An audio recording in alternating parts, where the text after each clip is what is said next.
In Conversation with Terry Shepard, award-winning broadcaster, narrator, and author. A deep dive into the writer's craft with the artists and support systems who create the stories we love. Thanks, Lisa. Our guest is an award-winning journalist, beloved columnist, and a master storyteller whose work has graced the pages of the Providence Journal, the Boston Globe, and even on the airwaves of NPR. For over a decade, her column, For the Moment, captured life's small but significant turning points, and now she's turning the lens on herself. In her new book, And Now Back to Me, Stories from an Empty Nest, she takes us deeply into a personal journey, navigating the uncharted territory of life after full-time motherhood, something that all of us who are parents end up with at some point or another.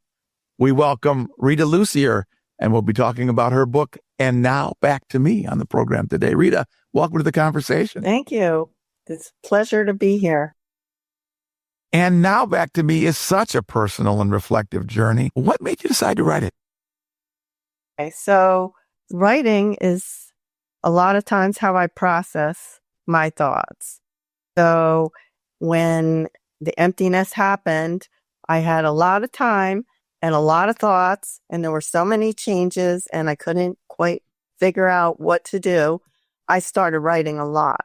And I guess after, I don't know, a year or so, I realized, geez, I have a lot of material here. This could be a book. And that's really how it happened. And what was your process for turning that material into the amazing book? Well, let's see. I had each chapter, as I started to put it together, was a story. So it could be a story about my dog. It could be a story about my parents. It could be a story about, my kid going to college for the first time. And what I did was, as I did with my column, each story could stand on its own. So that was great, except then I had to figure out how can I put this all together as like a memoir. And what I ended up with, which really worked well, was a chronology. So kind of this happened then and this happened then. And I added in some flashbacks so you'd get maybe more of a panoramic view of my life and make some sense of some of the decisions I was making. Was writing in this voice different from writing a column or being a journalist? I think it was, because the column I wrote was pretty personal. It was called For the Moment, and the whole concept behind the column was that the ordinary moments of our lives are really quite extraordinary. So a lot of times they were very personal in nature. A lot of times they were other people out in the community, their personal stories that I brought to life. So I think the voice that I developed there just continued into the book. You describe vividly driving home to an unsettling quiet after your youngest child moved away. Can you take us back to that moment? What was going through your mind? I can remember it very vividly. You would get out of the car. We had driven back from New York, about 180 miles away, walk in the door, and I guess it's like your muscle memory takes over or something. So you're not really thinking consciously about anything except you're tired and you want to come in. And then you start noticing things like, oh my gosh, it's so quiet. Oh, look at my daughter's bedroom. Everything is so neat and tidy. That is so strange. And then as, the hours go by, it's like all the liveliness, the energy of the house, it's not there. And you're like, well, what am I going to do? What was the hardest part of that evolutionary process for you? Okay. So as I get into the book, you think you're just going to deal with your kids leaving, which is big enough as I see it. But then let's see what else.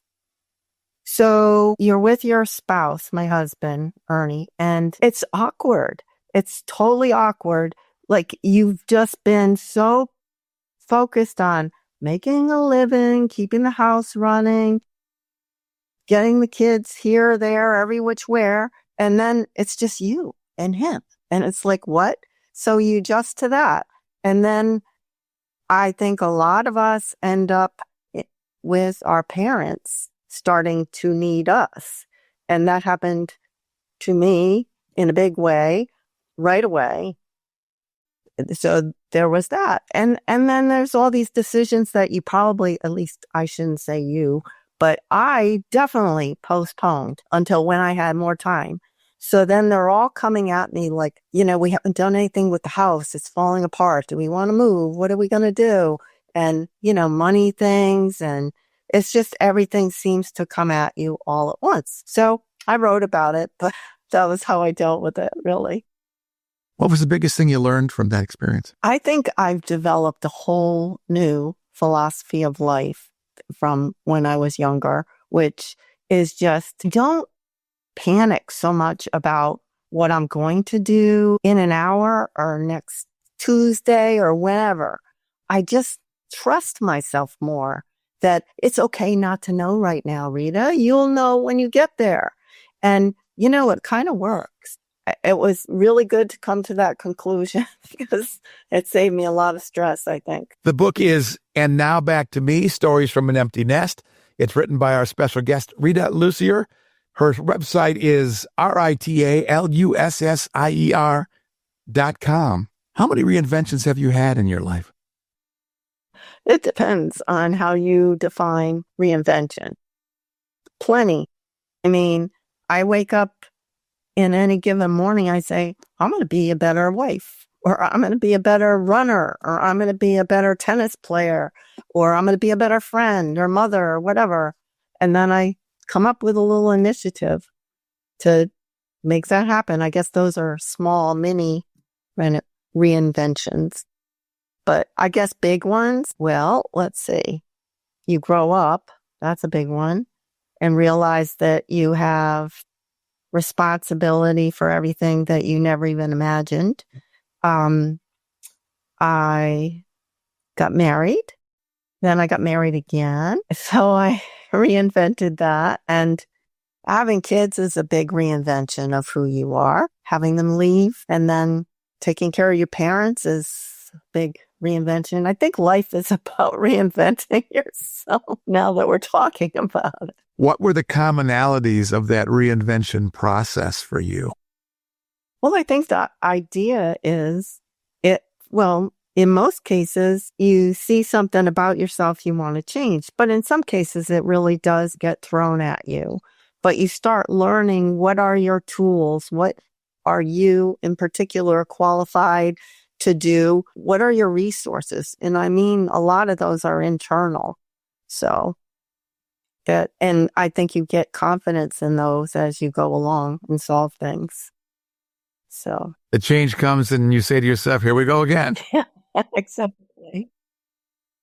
There are so many stories that you could have shared. How did you decide which ones to put in the book?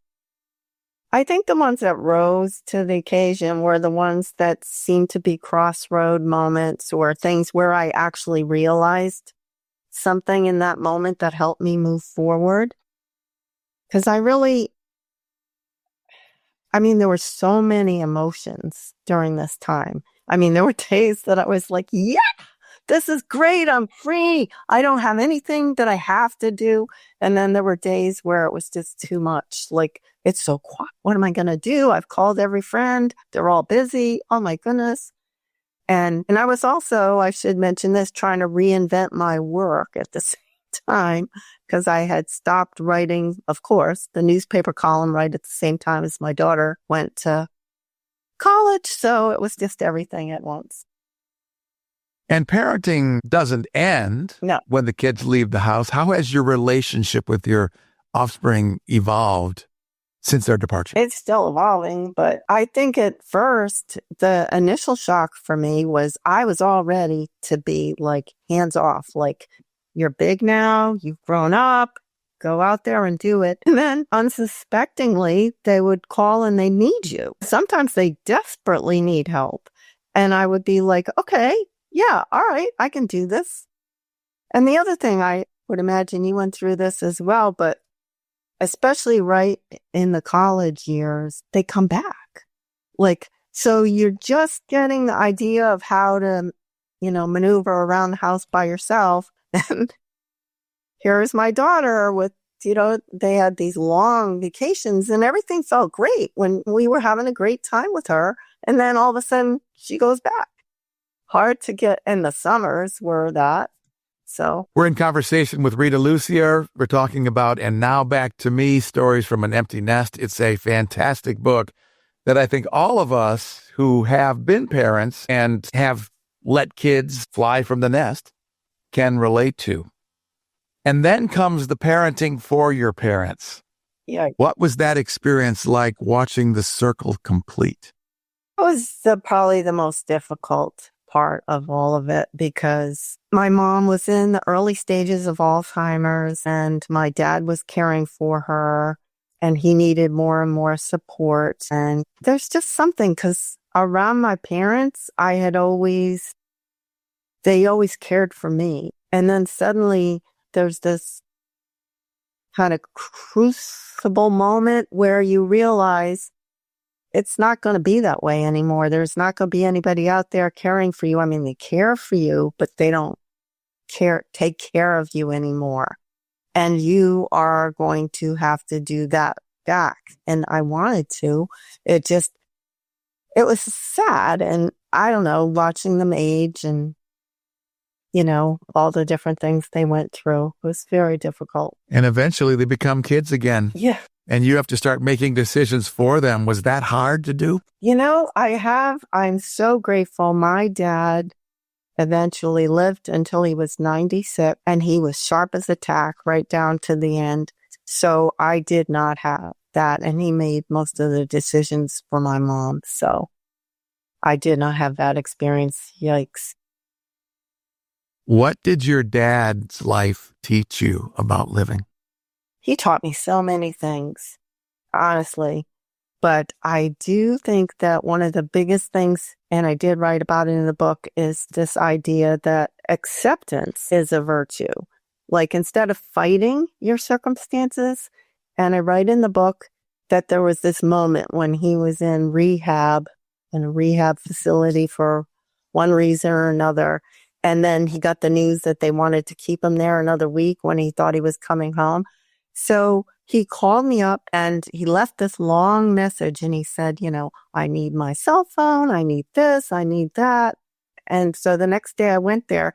He actually took his little bedside table, took a chair, and he set up an office in the corner of his room to take care of business, like write thank you notes and call people and whatever. And I just thought, that is my dad in that moment. He always took whatever there was available and made it into something terrific. And I love that about him. And I try to do that. How has writing And Now Back to Me changed the way you see your future? I'm going to flip this on you a little bit because I think it's taught me to think about the future, but then to also just be right where you are. Like right now, I'm focused on launching my book and I might have another book that I write and I might not. And I'm just trying to feel what I feel in this moment and then go to the next moment and embrace that instead of saying, I'm publishing this book right now and then I'm going to be doing this and this and this and this. And my mind is way off over there in like July or December or next year. I'm just trying to enjoy this. Learning how to live in the now. Yeah, I guess so. Yeah. Can't ask for anything better than that. I mean, it sounds like there's another book in there for you. Maybe we'll see. What ideas are you thinking about?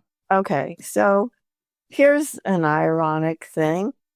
So as you know, if anything should ever teach us not to plan too much, it would be COVID, because that just set everybody off their rails that I know. And for me, what it meant was, you'll love this. So our daughter had to move back in with us because she was in New York City at the epicenter of the whole thing in a crowded apartment building. And she ended up moving home. And she ended up staying for 4 years. So it was like, and now back to Ma, and at the same time, my father also, he was still living at his house, but because of COVID, he could no longer continue all his social activities, driving here and there and doing everything. So we became his little pod. And so we were spending every day over there, one of us, my husband, one of my kids, to visit. So it was just a whole different time, but we, again, adapted and learned a lot of things. So it might be. We'll see. How was the dynamic different when your daughter came back versus when she was there in high school? It was different in that she was definitely grown up and had her own little ways and a lot more mature. But it was also, it was so difficult for her. I mean, I cannot even begin to imagine being in your 20s and having graduated from college and you were working and everything fell apart. And now you're living with mommy and daddy in this very rural area where there's like no activity, and worse, even if there was, you can't really be with other people right now. So it was difficult, but we had some good times too. If you could go back and give your younger self one piece of advice about this stage in life, what would that be? I would say, hey, Rita, so why don't you just enjoy your little kids right now and your dog, your crazy, crazy dog, and how busy you are that sometimes you're getting to bed very late. Just enjoy it all. And whenever you think about going ahead in the empty nest and what that's going to be like, don't bother to think about it, because the same person that just made your life right now good will figure it out when she gets there. So don't worry about it. Very wise. I hope so. It's a wonderful book. It's called And Now Back to Me, Stories from an Empty Nest. Its author is our special guest, Rita Lussier. Her website, Rita, Lussier.com. Rita, thanks for the conversation. Yeah, thank you. It was really fun. I enjoyed it very much. In Conversation with Terry Shepard is a copyrighted presentation. All rights reserved. I'm Lisa Davis. Join Terry Shepard next time in Conversation.